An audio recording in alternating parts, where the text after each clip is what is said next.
Hey everyone, and welcome to The Explainer. I am absolutely thrilled you're here today because we are tackling a massive, incredibly common paradox that is quietly keeping millions of people up at night.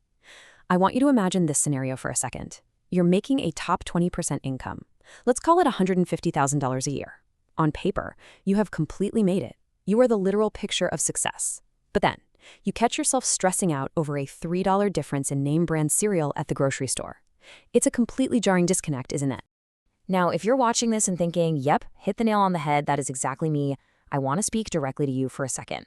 That 3 a.m. financial anxiety you've been feeling, it is incredibly valid. You're making six figures, but you're constantly feeling broke. Well, I need you to understand right out of the gate that you are not feeling it life. Seriously, this isn't some personal failure of willpower or character. What we're actually looking at is a structural mathematical problem. You are trying to survive in a system where the costs have just completely disconnected from income reality. The source material actually has this brilliant way of describing it. They call this state living in a financial stress simulator. And honestly, that beautifully illustrates the core issue here. You earn a high income, you check all the traditional boxes of success, but beneath the surface, you're basically trapped in survival mode. It feels like you are just one bad week or, one unexpected emergency away from total collapse. Section 1. The brutal math revealed. Okay, let's dive into this and strip away the illusion of that massive salary. We need to look at the uncomfortable, brutal math to really understand why a six-figure income kind of feels like the new poverty line for the middle class. Say a household is making an impressive gross income of $160,000. Sounds like an absolute fortune, right? Well, watch how fast it evaporates. Before you even see a single dime, the IRS and the state take their cut. Subtract federal taxes, subtract state taxes, take out FICA, which is your mandatory Medicare and Social Security contribution, and let's say a modest 401k contribution. Suddenly, that huge $160,000 top line plummets down to a net monthly take-home of about $9,500. $9,500. That's it. The absolutely crucial point here is this. That is your only real money. That is what actually hits your bank account to fund your life. But as we're about to see, the modern world is aggressively designed to take every single cent of that $9,500 before you can even blink. Section 2, the starter home trap. This brings us to the biggest thief of your net income, the modern housing market. The expectation for a $500,000 budget used to be a sprawling mansion, but the harsh reality today? In dozens of markets, $500,000 buys you a 1,200 square foot box with beige carpets and laminate countertops from 2003. We are trying to buy into a dream that has just severely outpaced our high incomes. And here is how that reality completely destroys your budget. When you put a standard 10% down on that $500,000 home, you aren't just paying a mortgage. You've got property taxes, skyrocketed insurance premiums, maintenance costs, and PMI, private mortgage insurance, which is basically an extra fee you pay just for not having a massive down payment. It all spirals into a massive monthly obligation of roughly $4,367. And here is the trap. Banks use extremely lenient rules to approve you. They'll tell you you're qualified as long as your debt-to-income ratio, the amount you owe versus what you earn, is under 43%. That means you literally need to earn $150,000 just to barely survive the mortgage they happily let you sign up for. Which brings us perfectly to the concept of being house poor. The system tries so hard to convince you that over-leveraging yourself for granite countertops is, building an empire. It's not. It is financial imprisonment.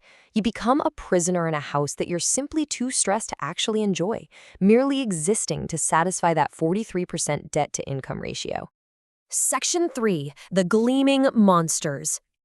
Now, what's really interesting here is what happens when we shift focus from the house to the driveway. $130,000.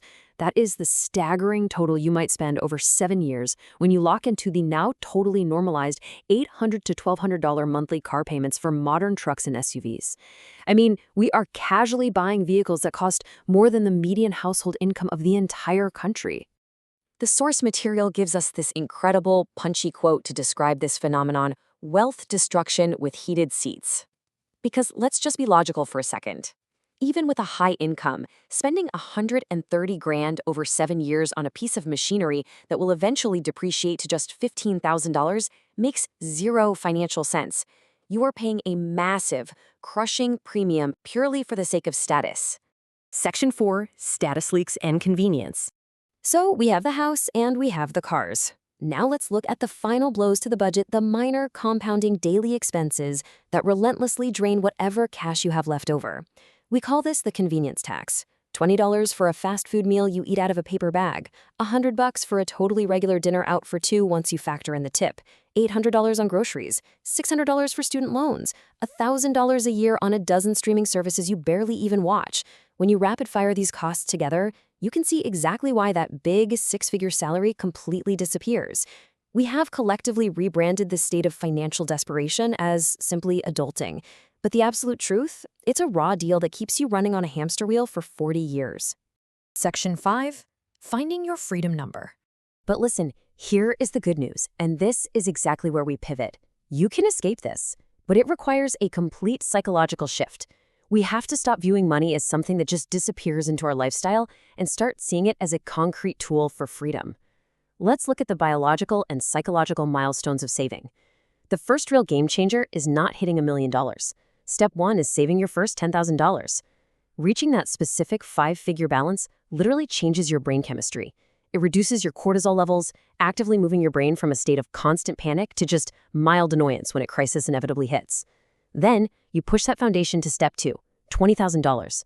This unlocks what is called walking away money. This is a threshold that separates those living paycheck to paycheck from those building real wealth.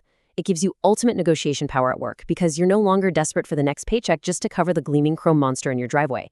So here is your concrete call to action from today's explainer. I want you to track every single dollar that leaves your hands for the next 30 days. Identify those status leaks we just talked about, whether it's the luxury logos, the overpriced car, or those completely unnecessary subscriptions. I want you to choose to cut just one of them, and then redirect that cash straight toward building your $20,000 foundation. Please do not let the system convince you that being house poor or car broke is just some normal rite of passage. It's not. You have the power to choose being truly wealthy over simply looking wealthy. So I'm going to leave you with this provocative question to really think about. What is the one expense you are cutting this month to reclaim your freedom? Think about it, take action, and start moving out of survival mode. Thank you so much for joining me for this explainer, and I absolutely cannot wait to dive into the next topic with you.